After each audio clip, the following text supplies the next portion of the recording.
Okay, guys. I sound a little congested. My allergies are really bad right now. So I'm sorry. That's one of the reasons why this is a little later than normal. But I want to say right now, tomorrow, I'm going to see if I can record a few Gump reports and some Gump goodness episodes. That's what I want to try and do tomorrow. Well, whew. Last couple of days, I forgot to take my allergy medicine, went out in the street, and this is the result. It sucks. But I'm going to see if I can film 5 videos tomorrow. So after I film it, one of them will be uploaded that day. The other 4 will be up the next couple of days. And I'll see if I can do it again. I want to keep you guys getting some level of content. I don't always do content. But I want to make this clear right now. This content you're about to see is going to be very short because of my allergies. I'm not going to be covering heavily here. But I want to say this.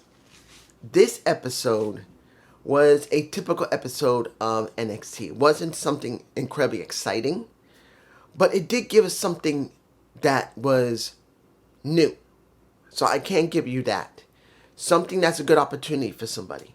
So let's open with Trick with Ethan. Well, let me give you like this. What happened with Ethan Page and Santina Marella, I'm going to say that right now. That match I wasn't surprised about. It wasn't the fact that it was a bad match. It was the fact that I didn't expect TNA to get the North American title. I even knew that going into it. But I wondered how well Santino was going to be wrestling on NXT TV, which he did very well. He doesn't go much in the ring, but he's still very good. You could see a little bit of Samba influence in his wrestling ability, which was shown, which I did like. But I was not surprised Ethan cheated and he won, and that's how they ended the show. It was fine. The next one, Wesley versus Devon Evans. I'm going to make this very clear. Seeing that Devon is getting a moment working with Trick Williams and High Rise, honestly, I don't get it. I don't. Not that I don't understand why they're doing the story with Devon. They are trying to push him more into something that can see if he can handle it. In other words, him working with High Rise, who's working with Trick, who Trick will probably have him as his next opponent, possibly on NXT, or possibly on TNA. I don't know which one. It's going to be a big question which one it's going to be. But it is obvious after the match with Wes that he won and then got his ass whooped. Not whooped. But that was with the talk in the beginning of the show with him and Trick Williams, where he got beat up a bit. But I'll give it to like this. Seeing Trick end the show with Femi because Trick wants that other title. It's a good thing. But interjecting Devon Evans into the situation doesn't feel like it's natural. It feels like it's going to be rushed. Because I don't know which is the next show. I think it's Heat Wave is the next show for NXT. So I don't know if Trick Williams is going to defend it there. And I'm not sure what the next show is for TNA. Is it Emergence? I'm not sure. You guys are going to tell me below which one it is. I'm forgetting. Right now, my allergies are making my eyes itch. But anyway, I don't know which one is the next Impact, TNA Plus show. Not Impact, sorry. But I don't know if he's going to defend it there against Devon Evans. But it's obvious they want to give Trick another opportunity at the title. And they're interjecting Devon into it. So that's how it feels. I think it's forced. Moving on. Let me give it to you like this. The 2 matches that we had. Miss Parker versus How do I feel about Jasmine and Fallon Henley? I like Fallon more than I like Jasmine next. And who do I like more between Miss Parker and Lash Legends? At this point, Miss Parker has way more charisma, but Lash Legend had to really work on her charisma, which I think, even though it's not as good as Miss Parker, she's more over than Miss Parker. And I'm not saying that Miss Parker isn't over. You got them both that are very over with the fans. Lash is over, Miss Parker's over, but who feels more natural? Like, Miss Parker had way more charisma than Lash Legends. Even though Lash tried to show charisma, her character sucked.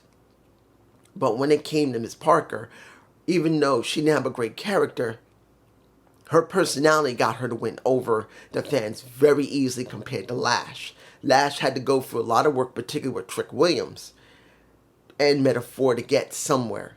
So, as it stands, Parker's naturally very charismatic. And Lash is charismatic, but her character just sucked. So right now, I feel that Lash is a bit better. And it shows in both their matches. Because Miss Parker was allowed to win her match against Jasmine Nix, which I wasn't surprised.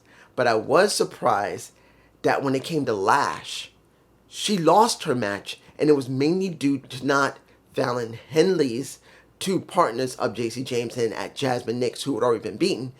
It was Nia Jax. Nia Jax wiped out Lash Legends. So you guys tell me below which one you think is better at this moment. Because yes, Miss Parker is naturally charismatic. She's somewhat good in the ring. She's not bad. But when you look at Lash, who is not really great in the ring, she's a little bit less. She's mainly power. And compared to Miss Parker, who, Jada Parker, is a soccer player, so she's more well-rounded. And Lash is a basketball player, if I remember correctly. I could be wrong. And she felt more stiff because as a soccer player, she had to learn to adapt and be able to move around, where Miss Parker is just running back and, well, Miss Legend is running back and forth on the court. She's always been a bit stiff, but she had to work harder to make people see that she was important. And now they stuck with Nia Jax, which is a great opportunity for Miss Lash Legends compared to Miss Parker, who could have been the one they used because she is more charismatic and she can wrestle pretty good.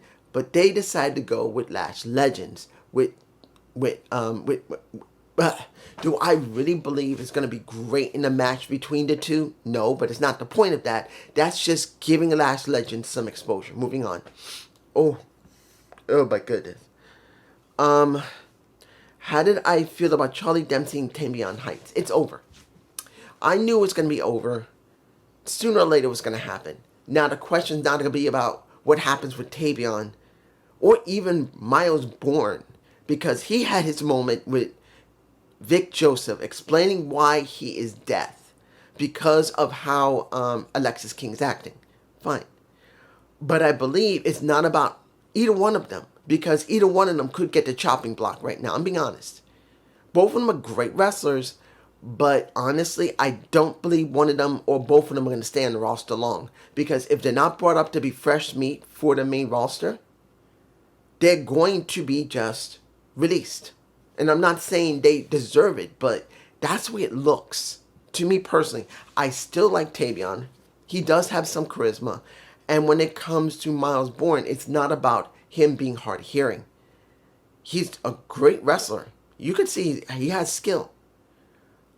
But due to the fact they have to really weigh heavily on, well, they have to lean heavily onto his hearing. That is going to be a detriment to him. Instead of moving away from it and trying to use whatever charisma, whatever skill he has to compensate for his hearing loss, they're heavily leaning into it. And I do not know if it's going to work for very long. So yes, Tavion is free, but now what? Either they're going to make him as fresh meat along with Miles Bourne on the main roster, or they're going to release one of them or both. That's the way it feels. Moving on. Let me give it to you like this. Did I like the Blake?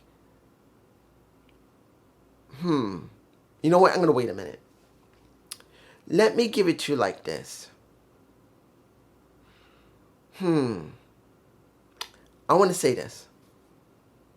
When you see Joe Hendry's image flash twice on the screen, that is supposed to mean something. Joe has now been flashed on the screen twice. I don't know what they're going to do with Joe. I do believe they're going to turn him heel, but I don't know if it's going to be now. TNA is not going to want to turn him heel unless they really believe they've gotten all the mileage they could out of him. So that's how it feels. Or, which I do not know, which I don't believe has happened, Joe Hendry's contract is coming up. Or is up. But as far as I know, it's not. And I don't believe it is. So they may be turning him heel or making him obnoxious. That's the way I feel. Now, Blake Monroe's segment, Booker T got a wedgie. He had to be like this. And in between his groin, he had to go, oh, she loved me. She loved me. And she's saying, Booker T, remember my name. Basically, he botched it on the last NXT. He did. He had to own it. And now she said, she loves me. She loves me. She said very clear, if you get it wrong again, I'm going to put you in the hospital along with Jordan Grace, which she did put into the hospital. But she talked about Jordan, and she body shamed her. She literally body shamed Jordan Grace, who's supposedly injured. Maybe, I don't think she's injured. Of course she's not. But they body shamed her, showing how she looked before she went through bodybuilding. Dude, look, I'm not going to... I made a video on Jordan Grace years ago, saying it very clear. I'm proud that she worked on herself to make herself better. I don't believe she had to lose so much femininity to become what she is. I am still proud of her. I just believe she went a little too far with it because she believed she had to have a certain look. She can have whatever freaking look she wanted as long as she was happy with herself and she was healthy. And I still believe that. But it's already been made very, very clear that the way that she looked way too unnatural. And many people believe that she used some type of injection to do that. And now that she's been trying to recover from that, which is good. I'm hoping she stays like that. But she got body shamed by Blake Monroe. They showed her when she was thick. And let's be honest, she looked fucking hot when she was thick. Thinner, she is still very good looking. But she was thick.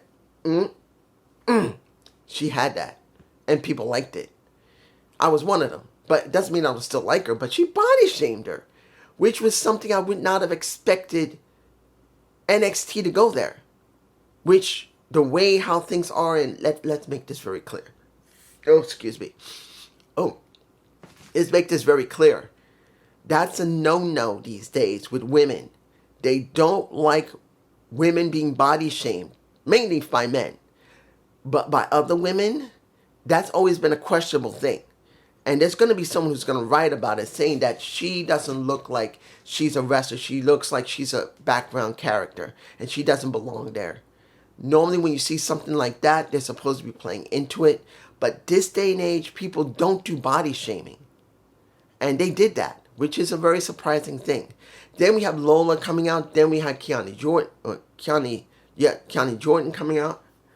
And they're setting up a feud briefly between Jordan and Lola versus a Miss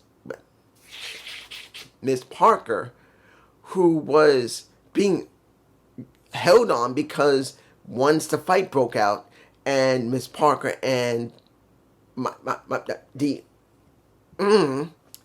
Miss Marilyn Monroe knockoff, she was climbing on Miss Parker, and Miss Parker just said, bitch, what you doing? Shoves her away. And she lands her ass on the floor. I don't know how far to...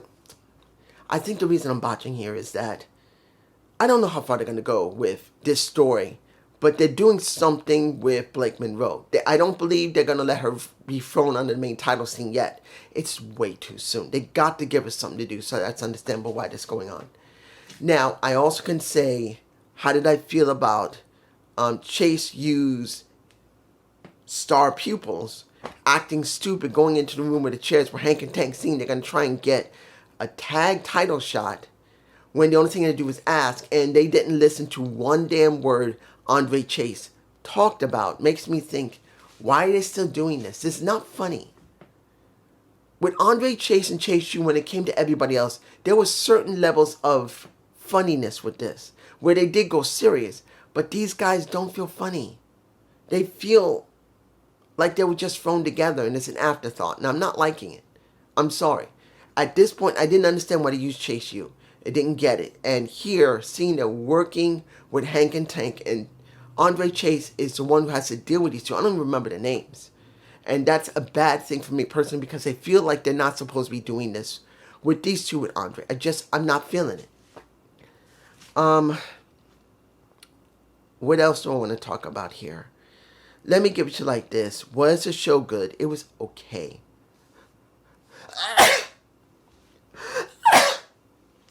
Excuse me, you say my allergies. Woo! That made me dizzy. Let me give you like this. This was an okay show, but it's a big question where they're going to go with everybody. But I am alright with Lash Legend working with Nia Jax. That's an opportunity for her to work with a mainline roster wrestler in Nia Jax. Even if she's not perfect, at least Nia could really give her a good rub. No matter what you think. But that's just me. Peace.